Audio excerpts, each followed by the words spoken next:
नमस्कार दोस्तों, आज की इस वीडियो में हम लोग भारतीय संविधान के अनुच्छेद 25 के संबंध में चर्चा करेंगे। भारतीय संविधान का अनुच्छेद 25 का खंड 1 ये कहता है कि नागरिक और गैर नागरिक को धर्म से संबंधित 4 प्रकार की स्वतंत्रताएँ दी गई हैं इस अनुच्छेद के अंतर्गत।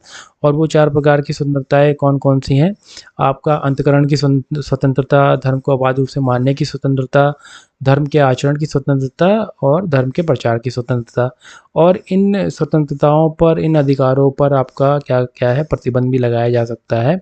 और प्रतिबंध किन आधारों पे लगाया जा सकता है? आपका अगर इससे इन स्वतंत्रताओं के उपयोग से आपका लोक स्वास्थ्य को किसी प्रकार का नुकसान पहुँचता है, सदाचार संबंधी कोई हानि होती है या लोक स्वास्थ्य को कोई नुकसान पहुँचता है, तो इन इन स्वतंत्रताओं पर आपको प्रतिबंध लगाया जा सकता है। और तथा इस भाग के अन्य प्रावधानों के अधीन भी रहते हुए इन स्वतंत्रताओं पे प्रतिबंध लगाया जा सकता है। अगर हम लोग अनुच्छेद 25 के खंड 2 की बात करें, तो इसके अंतर्गत ये कहा गया है कि आपका जो इस अनुच्छेद की कोई बात किसी विद्यमान विधि के प्रवर्तन को प्रभावित नहीं करेगी और ना ही राज्य को निम्नलिखित विषयों से संबंधित कोई विधि बनाने से रोकेगी। अर्थात जो राज्य है वो आपका 2 सिचुएशन में विधि बना सकता है, और वो 2 सिचुएशन कौन-सी है उसके बारे में हम लोग चर्चा करेंगे। पहला है आपका धार्मिक आचरण से संबद्ध किसी आर्थिक, वित्तीय, राजनीतिक या अन्य लौकिक विधि का विनियमन या उस पर प्रतिबंध लगाने के लिए। अर्थात कोई भी धर्म से संबंधित आर्थिक, वित्तीय, राजनीतिक या अन्य लौकिक गतिविधि होती है, तो उस पर आपका नियम सरकार बना सकती है और उस पे प्रतिबंध भी लगा सकती है। आपका कौन?